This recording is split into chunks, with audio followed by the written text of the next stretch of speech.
This channel does not promote any violent, harmful, or illegal activities. All content provided by this channel is meant for an educational purpose only. নমস্কার, ঘড়ির কাঁটা সকাল 8টা, vote গোনা just শুরু হলো আর আমি আর lima আপনাদের সামনে প্রত্যেক মুহূর্তে লাইভ আপডেট দেওয়ার জন্য। তবে লিমা, আমার মনে হয় এই মুহূর্তে তো আমরা কাউন্টের রেজাল্ট পাবো না, জাস্ট শুরু হলো একদম। তো কি অবস্থা একবার টাপুত্তাপটা জেনে নি বিভিন্ন জায়গায় গিয়ে। চলুন, আমার সঙ্গে চারজন প্রতিনিধি, আমার সহকর্মীরা রয়েছেন।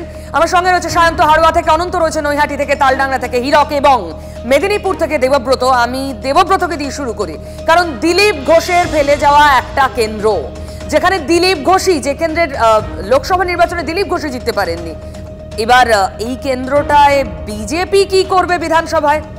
দেবব্রত, কি বুঝতে পারছো? দেখো, বুঝতে পারছি কি, তার আগেই বলি যে বিজেপি প্রার্থী যিনি শুভজিৎ রায়, তিনি কিন্তু কেন্দ্রে ঢোকার আগে একটা ভালো গুরুত্বপূর্ণ কথা বলে গেছেন। তিনি বলছেন যে বিধানসভার উপনির্বাচনের ফলাফল যাই হোক না কেন, তিনি জিতবেন কি হারবেন সেটা পরের কথা, কিন্তু এই উপনির্বাচনের ফলাফল কিন্তু 2026-এর একটা টার্নিং পয়েন্ট হবে বলেই তিনি দাবি করছেন।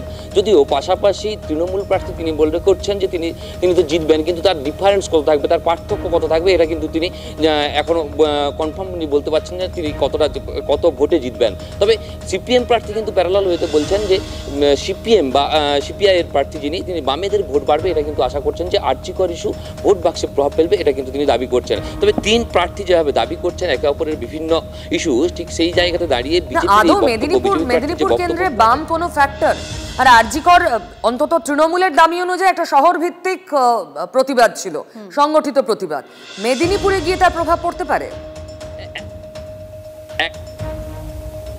মেদিনীপুরে কি প্রভাব পড়বে সেটা কিন্তু ভোট বাক্সের ফলাফলে বোঝা যাবে, আর হয়তো কিছুক্ষণের অপেক্ষা, তারপরে কিন্তু জানা যাবে যে এই আর্যিকর ইস্যু আদৌ কোনো প্রভাব ফেলেছে কিনা, মেদিনীপুর শহর বা গ্রামাঞ্চল এলাকাতে এর কোনো প্রভাব পড়েছে কিনা। তবে যেভাবে তিনি দাবি করছেন, তবে তিনি আশাবাদী যে কিছুটা হলেও গ্রামের ভোট কিছুটা হলেও প্রভাব ফেলবে, কেননা যেভাবে মানুষ সাড়া দিয়েছিলেন আর্যিকর ইস্যুতে তার প্রভাব কিছুটা হলেও পড়বে। তাহলে বিরোধীরা আর্যিকরের দিকে তাকিয়ে বসে আছে। লিমা, দেবব্রত, ধন্যবাদ আপাতত। আমি একটু তালডাংরায় যেতে চাইবো পিউ, কারণ আমাদের মনে থাকবে যে শেষ বিধানসভা নির্বাচনে কিন্তু তৃণমূলের আর বিজেপির যে তফাৎ বিশাল কিছু ছিল তা কিন্তু নয়, ফারাক যে খুব বেশি ছিল তা কিন্তু নয়। সেখানে দাঁড়িয়ে আরজিকর ইস্যু কতটা ফ্যাক্টর হতে চলেছে এবং স্থানীয় বেশ কিছু বিষয় এখানে উঠে আসছে, স্থানীয় মানুষজন যে লোকাল ইস্যুগুলো তুলে ধরছে সেগুলোকে আলটিমেটলি মানে এক্ষেত্রে প্রভাব পড়বে। হীরক,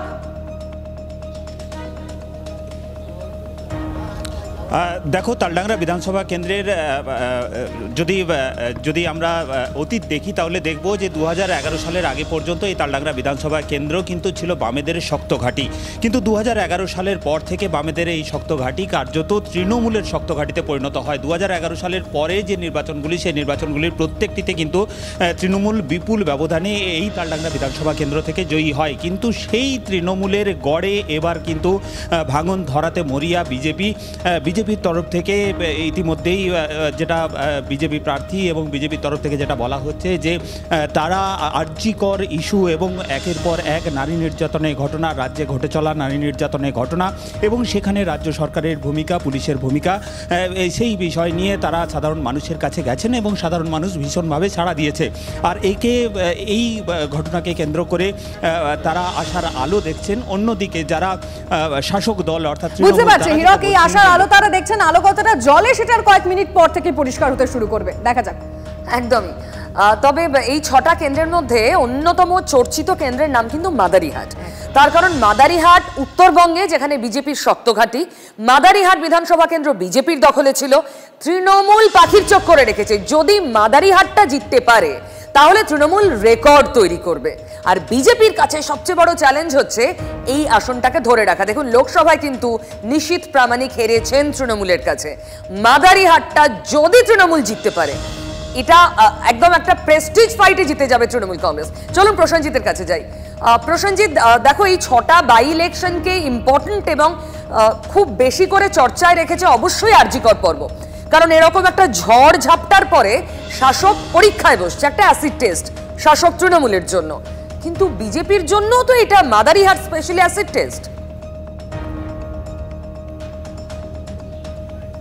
একদম নিঃসন্দেহে। দেখো, মাদারিহাটের এই ফলাফল, যে কথাটা তুমি বলছিলে, উত্তরবঙ্গের যে রাজনৈতিক যে চিত্রটা, সেই চিত্রটা কি বদলে দেবে?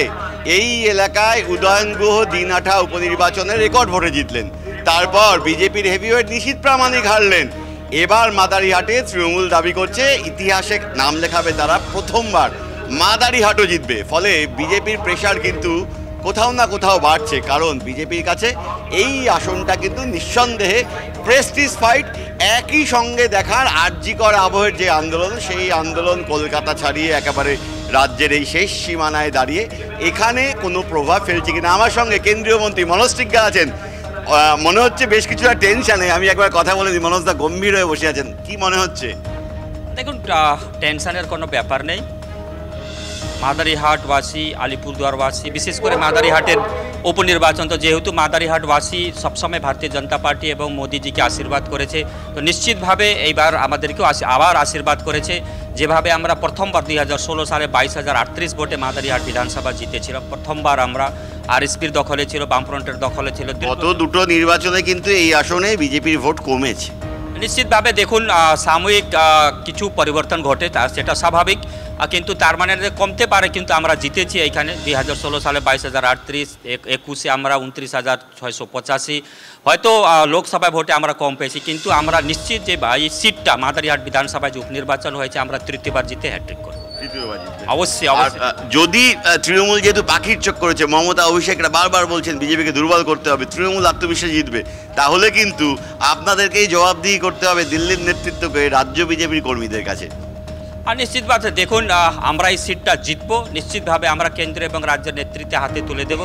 আর মাদারিহাট বিধানসভা সবসময় যখনই উপনির্বাচন হয় তখন দেখুন টিএমসি এবং প্রশাসন একদিকে থাকে, বিজেপি একা লড়াই করে, ভারতীয় জনতা পার্টি এই সিটটা জিতবে, তাতে কোনো দুমত নেই। একদম পিউদি বলে দিই, মাত্র 9টা রাউন্ডে ভোট গণনা হবে, অর্থাৎ আর কিছুক্ষণ পর কিন্তু আমরা ভোটের রেজাল্ট পেয়ে যাব।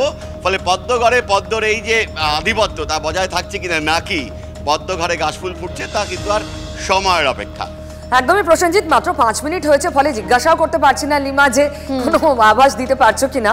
একটু পরে তোমাদের থেকে আমি চাইবো ভোট কাউন্টিং এর একদম আপডেটেড রেজাল্ট। আর আমি গ্যারান্টি দিচ্ছি লিমার সঙ্গে একজোট হয়ে যে আমরাই ফাস্টেস্ট রেজাল্ট আপনাদের দেখাবো, ফাস্টেস্ট, এরকম দ্রুত আর কোথাও দেখতে পাবেন না। ঠিক পিউ, প্রতিবারের মতোই যেমনটা TV9 বাংলা দেখিয়ে আসে যে রেজাল্টের আপডেট সবার আগে, যেটা পিউ বলে ফাস্টেস্ট, সেটাই আপনারা আর কিছুক্ষণের মধ্যে দেখতে চলেছেন। কিন্তু আমি এবারে একটু নৈহাটিতে যেতে চাইবো, কারণ আমরা এতক্ষণ বেশ কিছু ইকুয়েশন নিয়ে আলোচনা করছিলাম, কিন্তু নৈহাটি এমন একটা জায়গা যার পাশে ভাটপাড়া, জগদ্দলে এই এলাকাগুলো রয়েছে, তাই ভোটের রেজাল্টের দিনকে এই এলাকাগুলোর নিরাপত্তার দিকটাও ভাবা হচ্ছে, একই সঙ্গে তার দিকে গণনাও।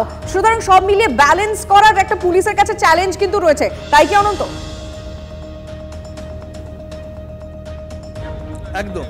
একদমই পুলিশের কাছে, প্রশাসনের কাছে একটা বড় চ্যালেঞ্জ যে ভোট যেমন শান্তিপূর্ণ তারা করেছে, তার মধ্যে একটা ঘটনা ঘটে গেছে, আর যাতে এই ঘটনার পুনরাবৃত্তি না ঘটে বা ভোট পরবর্তী হিংসা যাতে না ঘটে, সেই দিকে নজরদারি রেখেছে পুলিশ। দেখো, আমার সাথে কংগ্রেস প্রার্থী পরেশনাথ সরকার রয়েছে, কি বলছে একটু শুনে নি। ভোটে দাঁড়িয়েছেন, কি আশা আছে? ব্যাপারটা হচ্ছে ভারতীয় জাতীয় কংগ্রেসের আমি প্রার্থী, আশাবাদী তো বটেই, কারণ মানুষ আশায় বাঁচে, আমিও আশায় বাঁচব। মানে এই এজে দল আমাকে বলেছে তুমি কংগ্রেসের পতাকা এবং ঝান্ডা নিয়ে তুমি ফেরি করো, আমি ফেরি করেছি। নৈহাটির মানুষ যদি মনে করে ব্যাপারটা আশাবাদী, বললাম তো, জেতা তো সবাই আশা করে, কিন্তু জিতবে তো একজন। ভোট পরবর্তী হিংসা যদি হয়, এখনো পর্যন্ত ভোটে কোনো হিংসা হয়নি, এবং আমার আশা যে রুলিং দল তৃণমূল কংগ্রেস, তারাও গান্ধীবাদী আদর্শে বিশ্বাস করে, ভোট পরবর্তী হিংসা নৈহাটিতে হবে না। কি করে বুঝলেন? নিশ্চয়ই অ্যাসুরেন্স কোনো জায়গা থেকে আছে, কোনো জায়গা থেকে কেউ বলেছে যে কোনো ভয়ের কোনো কারণ নেই, ভয়ভীতি নৈহাটিতে থাকবে না। পুলিশের নিরাপত্তা কেমন? পুলিশ এখনও পর্যন্ত যেটা দেখেছে, শেষ না হলে বলা যায় না, এখনও পর্যন্ত নিরাপত্তা ঠিক আছে, আটুনি সাটুনি আছে। দেখো, আটোসাটো নিরাপত্তা, আমাকে একটু নিরাপত্তা দেখাই। যে এই নিরাপত্তা দেখো, গেটের পুরো গেট সার্চিং করে পুলিশ ঢোকানো হচ্ছে, পুলিশ মানুষ ঢুকাচ্ছে, অর্থাৎ যারা ভোটার তারা ঢুকবে, যারা ভোটার মানে যারা ভোট গণনা করবে তারা ঢুকবে। বুঝতে পেরেছি অনন্ত, অনেক ধন্যবাদ। তুমি নজর রাখো, একটু পরে তোমার কাছে আসছি লিমা। আমাদের এখানে বিগ ওয়ালে এই 6টা কেন্দ্র যার রেজাল্টের দিকে আমরাও তাকিয়ে রয়েছি, একবার দেখিয়ে দিচ্ছি। মাদারিহাট, সিতাই, তালডাংরা, মেদিনীপুর, হাড়োয়া, নৈহাটি। আর 2 মিনিটের অপেক্ষা পিউ, আর কিছুক্ষণের মধ্যেই সবার আগে TV9 বাংলা এই যে জায়গাগুলো এখনো পর্যন্ত আপনারা ফাঁকা দেখছেন, যেখানে এখনো পর্যন্ত আমরা মানে ওয়েটিং, আমরা এখনো অপেক্ষা করছি, সেখানে ব্ল্যাক ডট গুলো বলছো, একদম তাই। এই জায়গাগুলো আরেকটু পরে পূরণ হতে চলেছে, আর কিছুক্ষণের অপেক্ষা। সবার আগে আবারও বলছি, সবার আগে TV9 বাংলাই আপনাদেরকে কিন্তু এই জায়গাটা আপডেট করবে যে কে কোথায় একটু হলেও এগিয়ে রয়েছে। একদম। আমরা এক্ষুনি নৈহাটি থেকে ঘুরে এলাম, চলুন একটু হাড়োয়ায় যাই। হাড়োয়া বেশ নজরকাড়া কেন্দ্র, তার কারণ হাড়োয়া কেন্দ্রিক, মানে হাড়োয়া লোকসভার মধ্যেই সন্দেশখালী ছিল, নিশ্চয়ই মনে আছে আপনাদের। এবার হাড়োয়া বিধানসভায় উপনির্বাচন হচ্ছে, আর প্রয়াত তৃণমূল সাংসদ হাজী নুরুল ইসলামের ছেলে এবারে প্রার্থী হয়েছেন, ফলে তার একটা সেন্টিমেন্ট রয়েছে, প্লাস সন্দেশখালীর রেশ রয়েছে। সব মিলিয়ে হাড়োয়া বিধানসভায় এক্সপেকটেশন দেখুন, তৃণমূল কংগ্রেস অনেকদিন আগেই বলে দিয়েছে 6-0 6-0 6-0, এই 6টাতে 6 তৃণমূলের পক্ষে যাবে। হাড়োয়া কি বলছে সায়ন্ত? দেখো, হাড়োয়া লোকসভা কেন্দ্র এই 6টি যে উপনির্বাচন হয়েছে তার মধ্যে সব থেকে যদি শক্ত ঘাঁটি বলা হয় তৃণমূলের, সেটা হচ্ছে হাড়োয়া। 2011 সালের আগে যে হাড়োয়া ছিল মজিদ মাস্টারের হাড়োয়া, অর্থাৎ বামেদের অন্যতম শক্ত দুর্গ। 2011 পালা রাজ্য পরিবর্তনের পর এই হাড়োয়া হয়ে গিয়েছে সবুজ, অর্থাৎ তৃণমূলের অন্যতম শক্ত ঘাঁটি। গত লোকসভা নির্বাচনে সন্দেশখালীর প্রভাব কিন্তু এই হাড়োয়া লোকসভা মানে হাড়োয়া বিধানসভা কেন্দ্রে পড়েনি, কারণ রেজাল্ট দেখা গেছে 1,11,000 ভোটে এই বিধানসভা কেন্দ্র থেকে হাজী নুরুল ইসলাম, যিনি সাংসদ নির্বাচিত হন বসিরহাট থেকে, তিনি লিড পেয়েছিলেন। এমনকি গত 2021 সালে বিধানসভা নির্বাচনে প্রায় 81,000 ভোটে এই হাজী নুরুল ইসলাম এই হাড়োয়া বিধানসভা কেন্দ্র থেকে বিধায়ক হিসেবে নির্বাচিত হন। অর্থাৎ যদি হাড়োয়া দেখা যায়, যে জায়গাগুলো অর্থাৎ 13টি গ্রাম পঞ্চায়েত, প্রত্যেকটি জায়গায় কিন্তু তৃণমূলের শক্ত ঘাঁটি হিসেবেই পরিচিত। তার মানে এখানে তৃণমূলের চ্যালেঞ্জ হচ্ছে মার্জিন বাড়াতে পারবে, ধরে রাখতে পারবে, নাকি মার্জিন কমে যাবে। শান্ত, তোমাকে অনেক ধন্যবাদ। আমি আবার পরে আসছি, আমাদের দর্শকদের জানিয়ে দিই কাউন্ট কিন্তু শুরু হয়ে গিয়েছে, মানে ভোট গোনা শুরু হয়ে গিয়েছে। 6টা উপনির্বাচন এবং 2টো রাজ্যে কিন্তু আজকে বিধানসভা নির্বাচন, সেটাও ভুলবেন না, মহারাষ্ট্র এবং ঝাড়খণ্ড। মহারাষ্ট্রের দিকেও গোটা দেশের নজর রয়েছে। উপনির্বাচন 6টা জায়গায়, 6টা জায়গাতেই শুরু হয়ে গিয়েছে ভোট কাউন্টিং। চলো প্রিয়, আমরা বরং আরো একবার আমাদের রিপোর্টারদের কাছে যাই, কারণ ভোট গণনা শুরু হয়ে গেছে, আর কিছুক্ষণের মধ্যেই আমাদের রিপোর্টাররা নম্বরগুলো কিন্তু পাঠাতে শুরু করবে, আর সেটা TV9 বাংলা আপডেট করবে। কিন্তু সিতাইয়ে তার আগে ছবিটা কি, এবং যেটা খুব গুরুত্বপূর্ণ হতে চলেছে, যেটা একটু আগে প্রিয় বলছিল, তৃণমূল কংগ্রেস বারংবার বলছে এটা 6-6 হবে তৃণমূল কাছে, কিন্তু বিরোধীরা তাদের কি এক্সপেকটেশন রয়েছে সেটাও তারা তাদের কনফিডেন্স নিয়ে কিন্তু সামনে রাখছে যে ঠিক আছে চলো আমরা জিতবো, এবং আরজিকর ইস্যু যেটা সবথেকে বড় ফ্যাক্টর হতে চলেছে বলে তারা আশা রাখছে। কিন্তু সত্যি কি এটা প্রভাব ফেলতে পারে সুমন?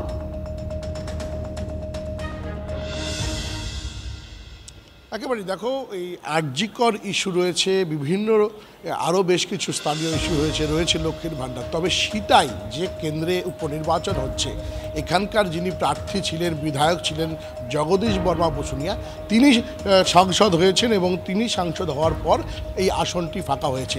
এখানে সঙ্গীতা রায় প্রার্থী।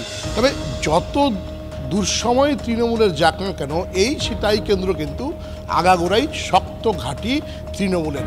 আমরা 2021 সালের যে বিধানসভা দেখেছি, কোচবিহারের 9টি বিধানসভার মধ্যে 7টি বিধানসভা দখল করেছিল বিজেপি, কিন্তু এই সিতাই কেন্দ্রে কিন্তু প্রায় 30,000-এর বেশি ভোটে জয়লাভ করেছিল তৃণমূল। কিন্তু তারপরেই দেখা গেছে তৃণমূল প্রার্থী বিধায়ক হওয়ার পরেও বাড়ি ছাড়া। ফলে এই সমস্ত যাবতীয় যতগুলো নির্বাচন আমরা দেখেছি, সিতাই তৃণমূলের শক্ত ঘাঁটি হিসেবে বিগত দিনেও ছিল, আজকেও রয়েছে। যেটা এখানকার লড়াই, যে সিতাইয়ের ঠিক পাশের কেন্দ্র দিনহাটা, আর দিনহাটায় উদয়ন গুহ উপনির্বাচনে জয়ী হয়েছেন এবং 1,60,000-এর বেশি ভোটে জয়লাভ করেছেন।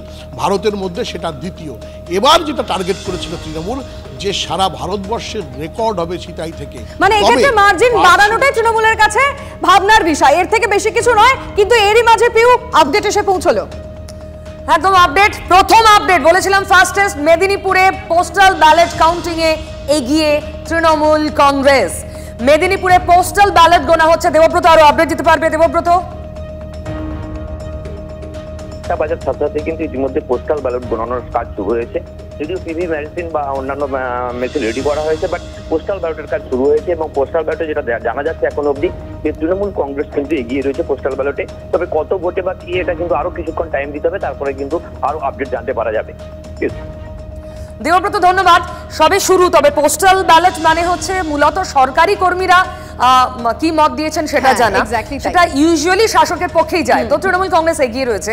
আর তৃণমূলের কি ভরসা জানো লিমা, তা হলো এ রাজ্যে একটার পর একটা মানে বেশ বড় বড় ইস্যু, সারদা বলো, নারদ বলো, যাই বলো, সেগুলো কিন্তু কোনো ছাপ ফেলতে পারেনি।